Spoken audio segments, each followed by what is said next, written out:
Selamat berjumpa kembali rekan-rekan Politeknik Gus Durian, program studi bisnis digital semester 5 pada mata kuliah Supply Chain Management atau manajemen rantai pasok. Pada kuliah di sesi yang ke-13 ini kita akan membahas topik perkuliahan adalah quality control. Baiklah, kita mulai kuliah kita.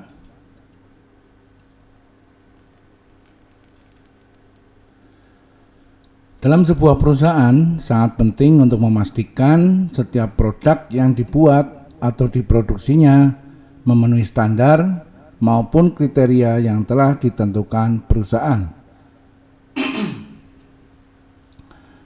Dengan melakukan pengendalian mutu atau yang lebih dikenal dengan quality control. Melalui quality control dapat dipastikan dan memberikan kepastian kepada klien maupun pelanggan. Melalui pengendalian mutu yang dilakukan, juga dapat mengetahui kualitas atau mutu yang ada dari sebuah produk sebelum disebarkan atau dijual ke khalayak umum sebagai calon konsumen.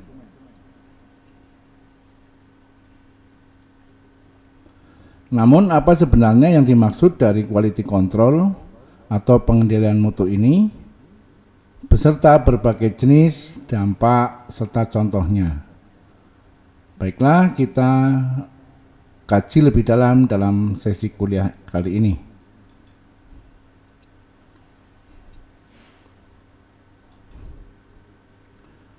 Pembahasan yang pertama adalah pengertian quality control.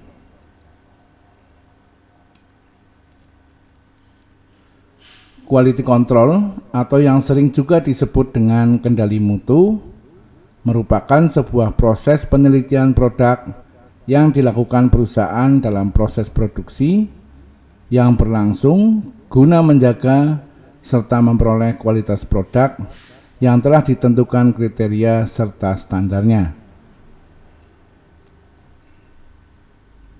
Berbagai kegiatan dilakukan dalam proses quality control ini, seperti melakukan pengawasan, melakukan pengujian ataupun pengetesan sebuah produk, serta memeriksa setiap langkah proses produksi yang dilakukan dalam membuat atau menciptakan sebuah produk.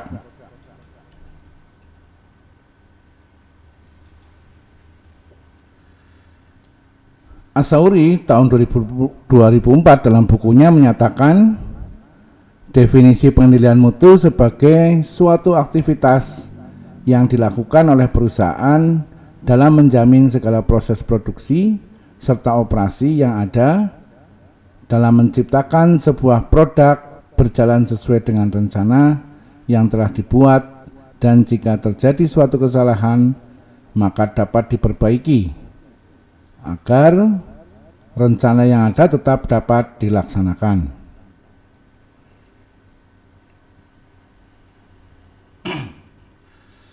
Menurut Gasper, dalam bukunya tahun 2005 menyatakan bahwa pengendalian mutu merupakan sebuah metode serta mobilitas operasional yang dapat digunakan dalam menciptakan sebuah produk yang memiliki standar mutu yang diinginkan.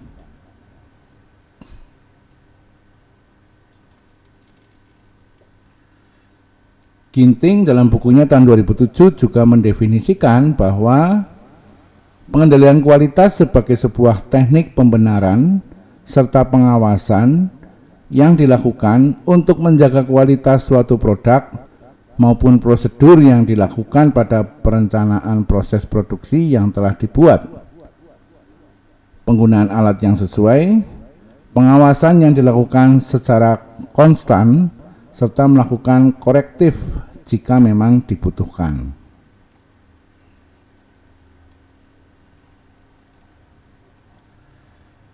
Kemudian menurut Prawiro Sentono di dalam bukunya tahun 2007 juga mengungkapkan bahwa pengendalian kualitas adalah sebuah aktivitas sistematis yang dimulai dari adanya standar mutu bahan, yang kemudian berlanjut ke proses produksi serta pengolahan barang yang awalnya setengah jadi dan kemudian menjadi barang atau produk jadi yang dapat dipasarkan. Selanjutnya, berbagai standar distribusi yang digunakan untuk memasarkan barang maupun jasa ke konsumen.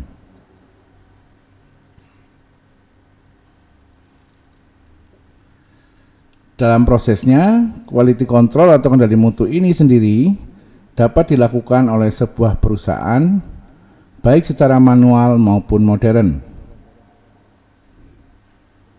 Untuk manual, seringkali perusahaan membentuk sebuah tim kendali mutu yang bertugas untuk memastikan segala proses produksi yang berjalan sesuai dengan standar yang ada. Sedangkan proses modern seringkali menggunakan teknologi yang lebih efisien karena menggunakan alat.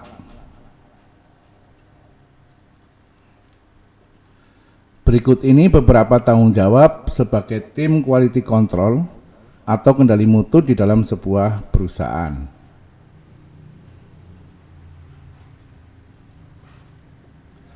Yang pertama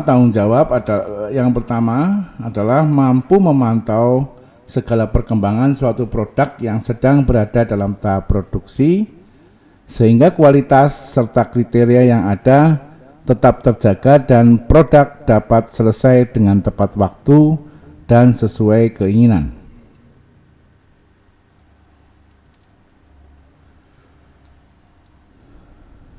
Tanggung jawab kedua adalah mampu bertanggung jawab dalam memantau, menganalisis, melakukan penelitian, dan juga melakukan uji coba suatu produk yang sudah dihasilkan.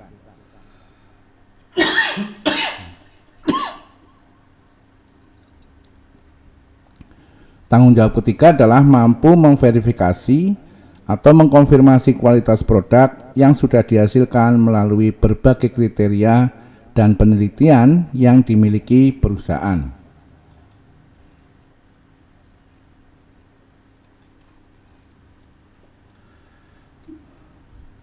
Tanggung jawab keempat adalah mampu mengawasi atau memonitor segala proses produksi pada setiap tahapnya dalam penciptaan sebuah produk.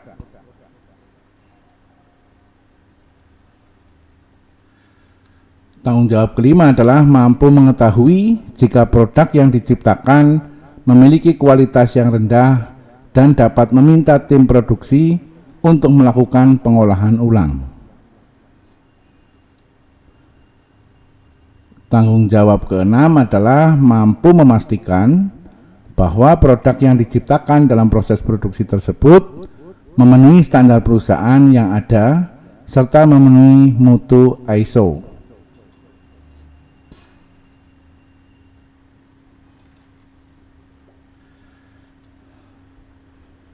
Tanggung jawab ketujuh adalah mampu mengidentifikasi segala permasalahan maupun isu yang terjadi yang berhubungan dengan kualitas produk yang diciptakan sehingga dapat mencari solusi yang baik untuk perusahaan.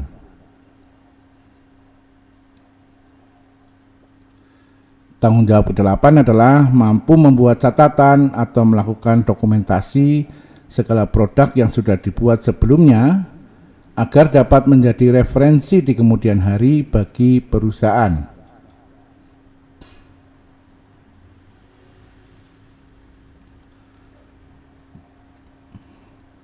Pembahasan berikutnya adalah tujuan quality control. Sebuah perusahaan dalam melakukan kendali mutu memiliki berbagai tujuan. Berikut beberapa tujuan adanya quality control pada sebuah perusahaan.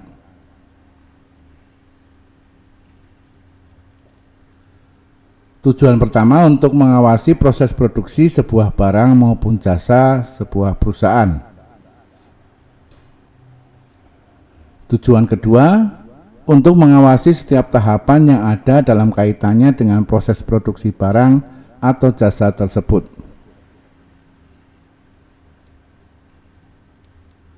Tujuan ketiga untuk memastikan setiap barang maupun jasa yang dibuat oleh perusahaan tersebut terjaga kualitasnya.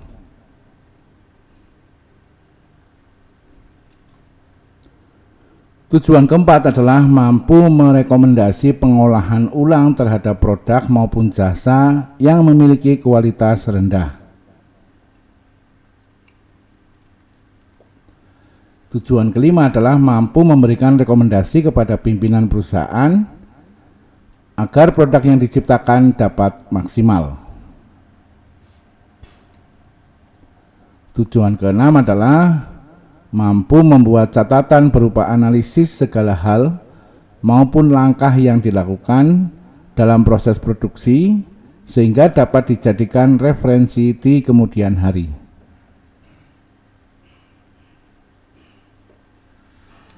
Tujuan ketujuh adalah mampu mencatat atau mendata segala tes maupun hasil inspeksi yang dilakukan terhadap produk dari perusahaan tersebut.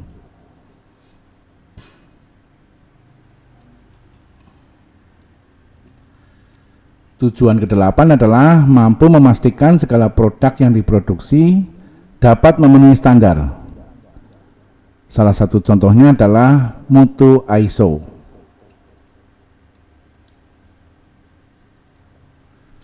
Tujuan kesembilan adalah mampu bertanggung jawab kepada perusahaan untuk dapat menciptakan sebuah produk dengan kualitas yang baik. Tujuan ke-10 adalah mampu melakukan verifikasi terhadap kualitas dari sebuah produk yang sesuai dengan standar dan kriteria yang ada yang sudah ditentukan oleh perusahaan.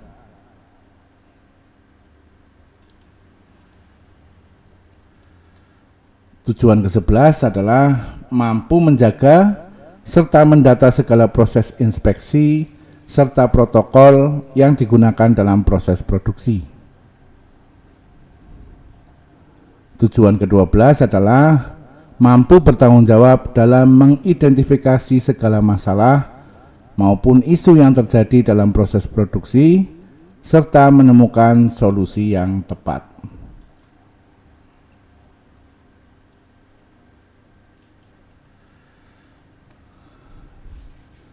Pembahasan berikutnya adalah faktor pengaruh dari quality control.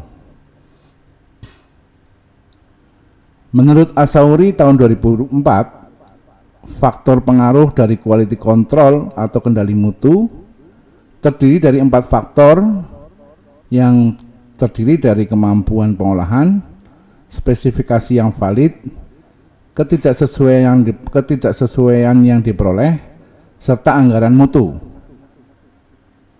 Penjelasannya adalah sebagai berikut. 1 adalah kemampuan pengolahan. Faktor pengaruh dari kendali mutu yang pertama adalah kemampuan pengolahan, di mana jika sebuah perusahaan menginginkan rencana yang ada berjalan dengan baik, maka kemampuan dalam proses produksinya harus disesuaikan. Hal ini dikarenakan ketika batasan proses produksi yang ada melebihi kemampuan proses produksi, maka pengendalian tersebut menjadi tidak berguna.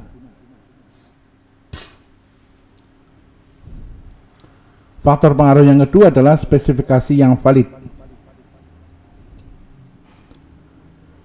Faktor pengaruh dari kendali mutu yang kedua adalah spesifikasi yang valid, di mana keterangan yang detail dari sebuah produk yang dihasilkan harus bisa berlaku. Hal ini jika dinilai dari kemampuan pengolahan yang dilakukan serta kebutuhan konsumen.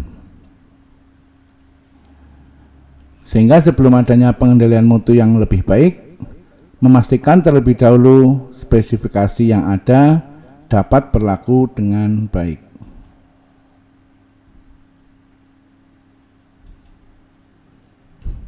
Yang ketiga, ketidaksesuaian yang diperoleh. Faktor pengaruh dari kendali mutu yang ketiga adalah ketidaksesuaian yang diperoleh. Dengan adanya pengendalian mutu diharapkan dapat meminimalisir perbedaan kualitas antara produk, apalagi terdapat produk dengan kualitas yang rendah. Dengan adanya pengendalian mutu tersebut akan memiliki hubungannya dengan seberapa banyak produk yang akan diterima dan dipasarkan ke masyarakat.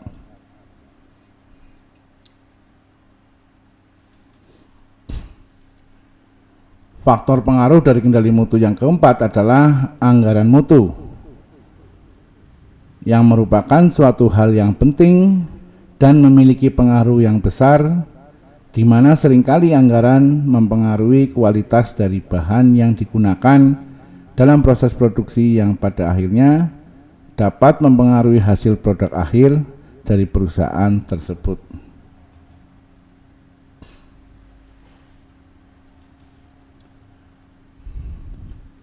Pembahasan berikutnya adalah mengenai jenis quality control.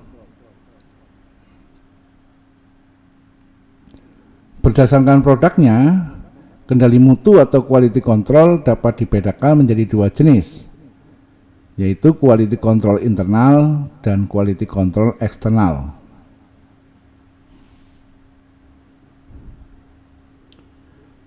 Jenis pengendalian mutu yang pertama adalah quality control internal, yang merupakan bentuk pengendalian mutu yang memiliki hubungan secara langsung dalam pembuatan protokol internal yang dibuat sebuah perusahaan serta pengecekan sistem produksi.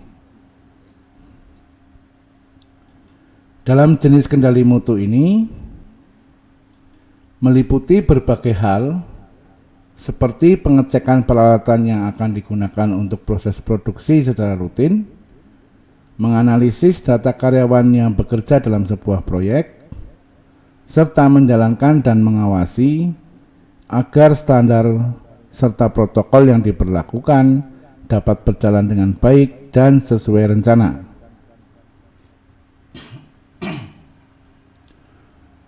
Jenis pengendalian mutu yang kedua adalah quality control eksternal, yang merupakan bentuk pengendalian mutu yang memiliki kaitan dengan berbagai produk serta data sebuah perusahaan yang nantinya akan dikirim ke perusahaan eksternal yang tidak memiliki afiliasi.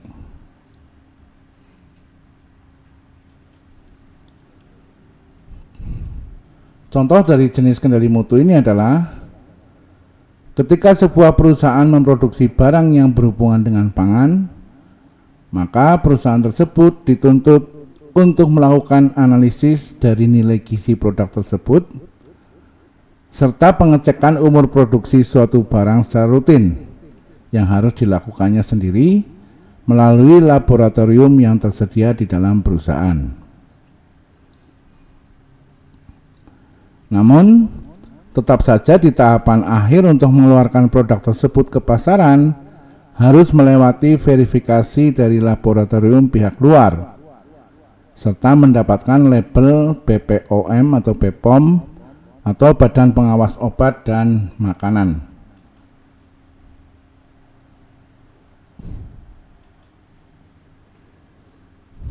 Pembahasan berikut adalah proses quality control.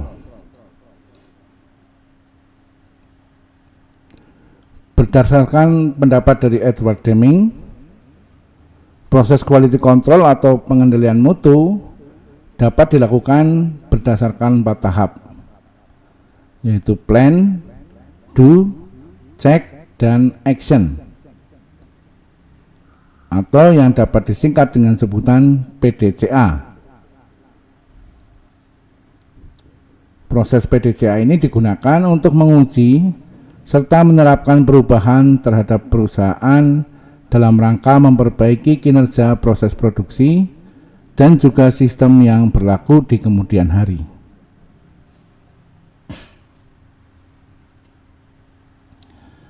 Tahapan yang pertama yaitu plan atau perencanaan, di mana terjadinya suatu pertimbangan serta pengembangan dari sebuah rencana serta menentukan pedoman yang akan digunakan dalam proses produksi.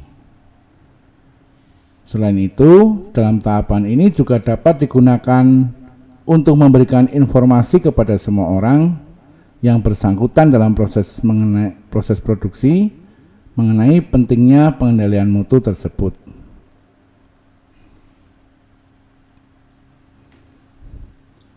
Tahapan yang kedua yaitu do atau pelaksanaan, di mana dalam tahapan ini rencana yang sudah disusun mulai diterapkan secara perlahan dan dimulai dari skala yang kecil. Selain itu, dalam tahapan ini juga dimulai pembagian tugas pada setiap anggota secara merata, menyesuaikan dengan kapasitas serta kemampuan yang mereka miliki.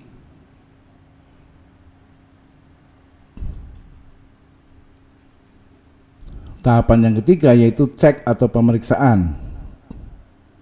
Melalui tahapan ini, rencana yang sudah dijalankan sebelumnya akan diperiksa apakah sudah sesuai dengan perencanaan dan apakah sudah ada perkembangan dari proses produksi yang dilakukan. Hal ini dapat dilakukan melalui perbandingan produk yang sedang dalam proses produksi dengan protokol standar yang berlaku di dalamnya, dan jika terjadi sebuah isu ataupun masalah harus dapat diselesaikan secepat mungkin dan menemukan solusi yang sesuai.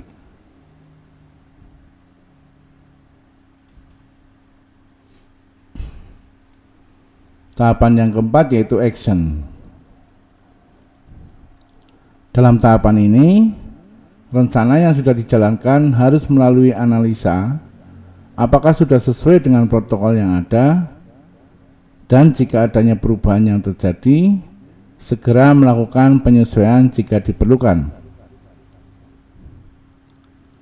Hal ini dilakukan sebagai kaitannya dengan standarisasi prosedur baru agar di kemudian hari tidak timbul suatu masalah yang sama berulang kali.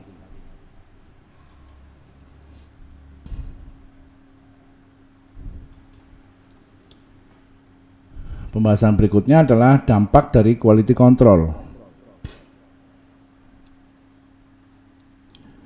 Pengendalian mutu atau quality control yang dilakukan sebuah perusahaan memiliki kaitan atau berhubungan dengan uji coba yang dilakukan sebelum produk dipasarkan ke masyarakat, sehingga tahapan quality control ini memberikan dampak kepada produk berupa optimasi serta perbaikan suatu produk melalui segala aspek yang dibutuhkan hingga produk tersebut layak untuk dipasarkan.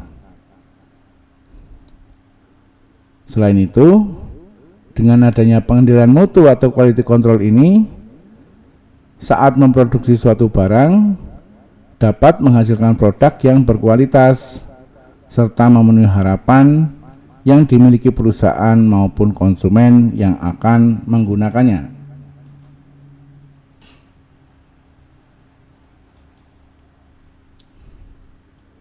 Pembahasan berikutnya adalah metode dari quality control.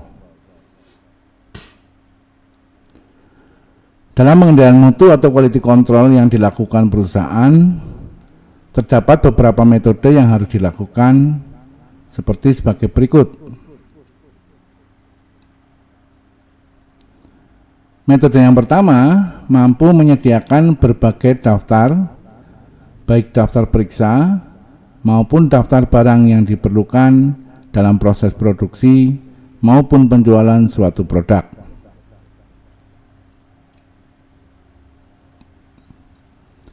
Metode yang kedua, mampu menjamin kualitas dari sebuah produk.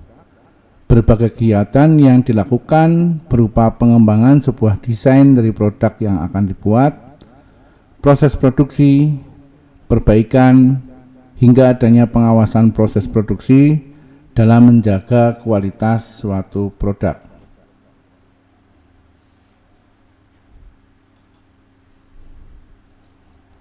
Metode yang ketiga, melakukan pengujian kegagalan yang memiliki kegunaan untuk melakukan segala hal untuk mengetes sebuah produk hingga gagal. Hal ini dilakukan agar perusahaan dapat mengetahui kekurangan atau kelemahan dari produk yang akan dipasarkan tersebut. Metode yang keempat, melakukan kontrol statistik yang memiliki kegunaan untuk menguji sebagian produk yang telah diciptakan secara acak guna menjamin produk yang dibuat memenuhi kualitas yang ada secara merata.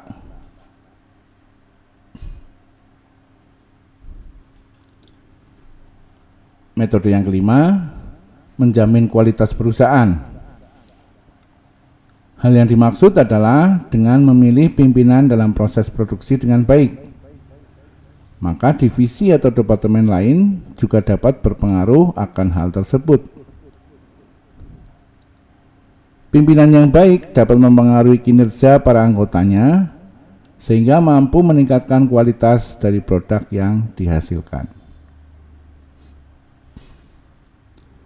Metode yang keenam, kendali mutu total yang dilakukan bukan hanya melihat dari statistik biasa yang sudah ada dan juga berbagai metode yang sudah dilakukan.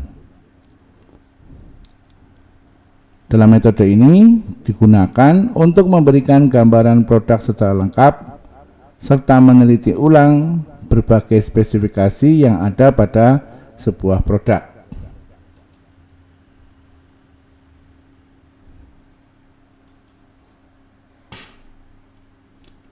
Pembahasan berikutnya adalah contoh dari quality control. Pengendalian mutu yang dilakukan sebuah perusahaan bergantung kepada industri perusahaan tersebut berada. Seperti contohnya, ketika perusahaan memproduksi obat-obatan maupun makanan, maka proses quality control yang tepat digunakan untuk memastikan bahwa ketika pembeli mengkonsumsi produk tersebut tidak mengalami masalah kesehatan dan menimbulkan penyakit. Oleh sebab itu, perusahaan harus melakukan uji mikrobiologis serta uji kimia yang berguna untuk memeriksa hal tersebut melalui sampel yang ada dan dari produksi barang tersebut.